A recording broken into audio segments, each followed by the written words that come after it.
Arrêtez l'agitation.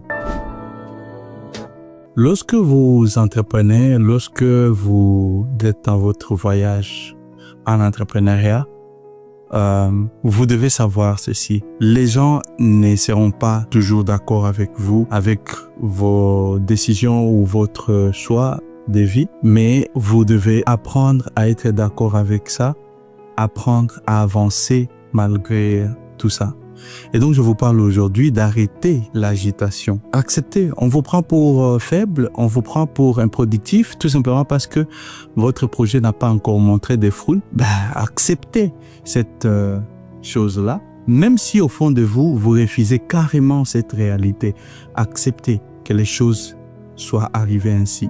Et focalisez-vous sur ce que vous savez être très vrai, très exact, c'est-à-dire la vision que vous avez au fond, sur ce que vous voulez faire, sur où vous allez, surtout parce que c'est ce qui compte. Mais arrêtez l'agitation. Gardez votre calme, gardez votre posture, gardez votre position. Connaissez vos forces, mais aussi comprenez très bien où se trouvent vos faiblesses.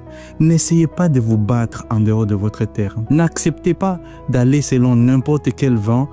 Et des fois, il y a des choses qui apparaissent comme l'opportunité, mais qui sont en réalité de mauvaises opportunités. En dehors de votre zone de force, en dehors de votre zone de capacité. Comprenez ça et puis évitez. Beaucoup de gens, lorsqu'ils traversent des moments de tempête en tant qu'entrepreneur, ils vont prendre la mauvaise solution, c'est-à-dire essayer de répondre à n'importe quoi, à n'importe quelle critique, à n'importe quelle situation. Eh bien, ça ne vous donne pas avantage. Quand tu passes par les moments de tonnerre, c'est pas le bon moment pour parler. Vous faites une chose, travaillez. Quand on vous critique, on dit n'importe quoi sur vous,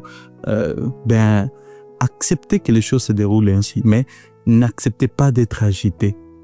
Comme je parlais récemment à quelqu'un qui traversait vraiment, un entrepreneur qui traversait des moments très difficiles, et il se trouve qu'on échangeait avec lui. Il me disait, écoutez, la situation, les circonstances sont très mauvaises. Qu'est-ce que je lui ai dit? Je lui ai dit, vous savez, les oiseaux peuvent voler au-dessus de ta tête. C'est acceptable. Il n'y a pas de problème. Mais si ces oiseaux atterrissent sur votre tête ou sur vos épaules et que ces oiseaux construisent un nid et demeurent là, eh bien, ce n'est pas le problème des circonstances, ce n'est pas le problème des oiseaux, c'est vous le problème. Vos problèmes, votre crise mentale, votre situation, tout ce qui vous frustre, c'est comme des oiseaux.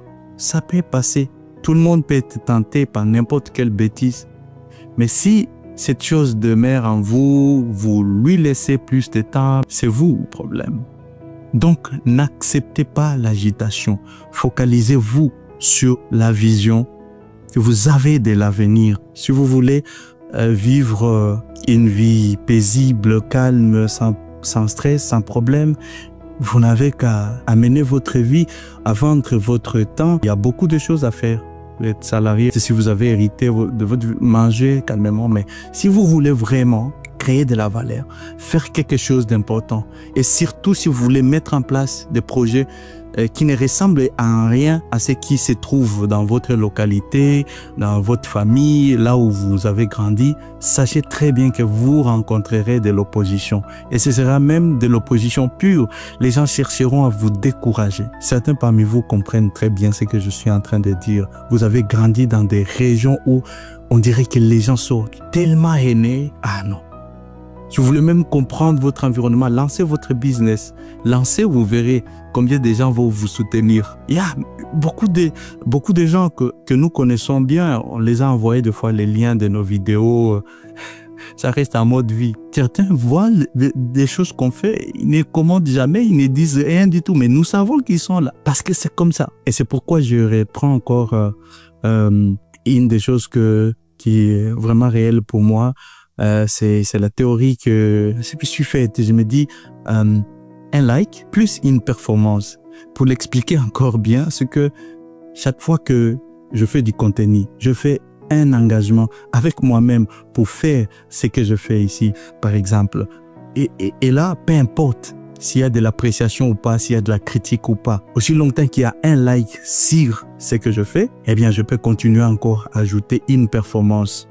Et les likes, peu importe s'il n'y en a pas de l'extérieur, mon propre like aussi compte. Donc, merci beaucoup, chers amis. Avancez, restez forts, n'acceptez pas l'agitation.